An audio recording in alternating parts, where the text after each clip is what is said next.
Your honor is most welcome. You're watching One Take Shakespeare. I'm your host, Penny, and I'm going to break it down for you in one continuous take.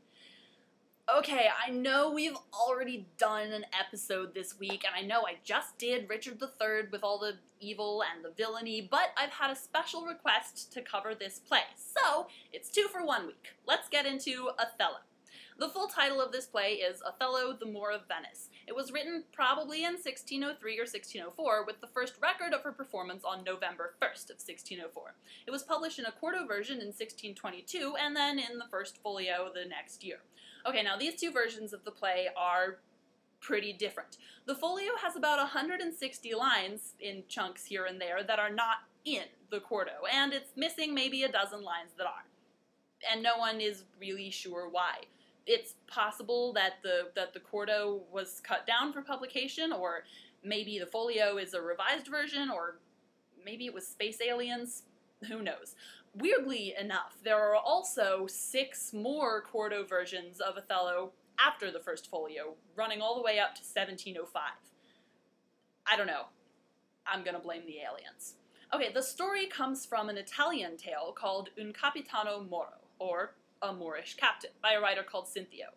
This may also, in turn, be based on an incident that actually happened in Venice back in 1508. There was a French translation of this story, but Othello is closer to the original Italian version. Okay, so let's look at the story. Our main character is Othello, the Moor of Venice. Now, in Elizabethan England, the word Moor was used to refer to a black person, or, well, really, to anyone who wasn't white. So Othello could be anything from Middle Eastern to Sub-Saharan African. The point is, Othello is other. At the beginning of this play, Othello has just secretly married a noblewoman of Venice, Desdemona. Now, even though he is a famous general, Desdemona's father is about ready to kill him over this, because Othello is other. Fortunately for Othello, there's a war about to break out with the Turks, and Othello gets detailed to Cyprus to stop the incoming invasion. Desdemona, who's not about to miss out on her honeymoon, declares that she's going with him, and off goes the army. Now, in Othello's command, we have our villain, Iago. Now, Iago is nominally hacked off because Othello passed him over for a promotion in favor of a less qualified guy, Cassio. So he recruits a henchman, name of Roderigo, who is in love with Desdemona and wants to break up this marriage, and they set about plotting to destroy Othello. Okay, now fortunately for the plot, the entire Turkish fleet gets wiped out in, surprise, a big storm. Shock. This leaves the army with nothing to do but chill out in Cyprus and party. Iago gets Cassio trashed at the celebration and then gets Roderigo to pick a fight with him. Cassio beats up Roderigo and then starts a big brawl, wakes everybody up, and Othello comes out and strips him of his rank. Now, Cassio understandably is pretty broken up about this, so Iago advises him to ask Desdemona to plead his case for him to Othello. Now, in the normal course of things, this would be pretty good advice. Desdemona is a really sweet lady, and Othello, even, actually does listen to her. The problem is that this advice comes from Iago, so it's, full of evil. See, while Desdemona is arguing for Cassio to get his job back, Iago puts the idea into Othello's head that she's having an affair with him, so naturally Othello is going to take this completely the wrong way. To make it look even worse, Iago gets his wife, Emilia, who is Desdemona's lady-in-waiting, to steal this handkerchief that Othello gave to Desdemona while they were courting. Iago plants the handkerchief on Cassio, and when Othello finds out about this, he starts to go mad with jealousy. He vows to kill Desdemona, and he asks Iago to help him out and kill Cassio. And when poor Desdemona comes out and wants to know why Othello is so upset, he smacks her around and calls her a whore and storms off. Okay, this is about the point where Roderigo starts to call shenanigans, because, hello, Desdemona isn't supposed to be having an affair with Cassio. He tries to get out of the plan and go home, but Iago manages to convince him that killing Cassio will solve all of their problems. Iago sets it up so that Roderigo can ambush Cassio, but Roderigo kind of fails a little bit and only manages to wound him. So Iago cuts his losses and kills Roderigo to stop him from confessing the plan. Okay, meanwhile, Emilia is helping Desdemona get ready for bed. Desdemona's having an attack of foreshadowing, but finally she dismisses Emilia and turns in for the night. In comes Othello, who soliloquizes a bit, as you do, but before he can get around to killing Desdemona, she wakes up.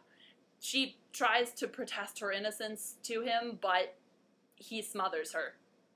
Alright, back comes Emilia with help because, you know, she heard screaming and stuff, and she finds Desdemona dead. Othello tries to explain about Desdemona's infidelity, but when he mentions the handkerchief, Emilia puts the pieces together. She accuses Iago of having caused the whole thing, but Iago kills her to shut her up. Yeah, nice guy, Iago. Anyway, when Othello realizes that he's killed his wife over nothing, he attacks Iago and then kills himself to prevent himself from being arrested. So he's dead, Desdemona's dead, Emilia's dead, Roderigo's dead, and Cassio's sort of maimed. And Iago gets hauled off to be presumably tortured and executed. And that's the play. Oh boy. No, don't get me wrong. I love this play, but oh boy, is it twisted. See, usually, most of Shakespeare's tragedies are focused around, you know, the throne or the fate of the empire or something huge like that. Othello is about, what, a promotion to lieutenant? A domestic affair? This is hardly the sort of situation you expect to end with the stage covered in corpses. It's disproportionate, it's dark, it's full of hate, and you can't stop watching it. Sorry about that. So, okay. There are a couple issues in Othello that I'm gonna go over real quick.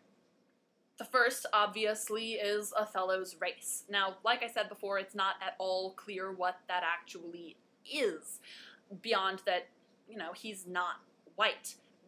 Apart from that, the play doesn't make a whole lot of distinction, and neither did Elizabethan society. The word black was used to describe a whole range of races and colors, including white people who had dark hair and dark eyes. So while race is definitely an issue in Othello, and I'm not even going to try to argue that it's not, I would say that it's less about racism as we would define it today, and more about the society's inherent fear and distrust of other.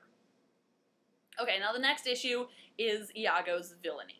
Now, Iago is another one of these characters that doesn't really have a motivation for being evil. He just is. Okay, fair, he does mention the promotion thing a couple times, and, like, once he mentions that he thinks Othello has slept with his wife, but really they're kind of vague reasons. When you get right down to it, Iago is just evil. Now, this is where it gets interesting, because in the source story by Cinthio, the Iago character was in love with Desdemona himself and acted out of lust and jealousy. Shakespeare actually takes that motivation away from the character. It's really interesting. He just loves writing these motiveless villains, and Iago is the pinnacle. Why? Because he's an actor. He is so good at putting on different personas and attitudes that he can manipulate and control the other characters into being the characters that he wants them to play. He just draws everybody else into his twisted little play, and it is fascinating in a terrifying way. Okay, now the last issue I want to cover is the homoerotic subtext. Now, I'm not just mentioning this to be prurient, so calm down. This is actually something that scholars spend kind of a lot of time debating, namely, why is Iago so obsessed with Othello? The subtext contingent thinks it's because he has some kind of a repressed desire for him, and there may be something in this theory. Iago does get kind of fixated on Othello's sexuality sometimes. Now, I am not going to take sides here officially. It totally is. Excuse me. I just thought I should point it out. On the other hand, maybe Iago doesn't need a reason to be obsessed with Othello, any more than he needs a reason to be evil. He just is. He destroys Othello's life and watches him suffer because he can, and we're just along for the ride. And really, isn't that the point? You've been watching One Take Shakespeare. See you next time.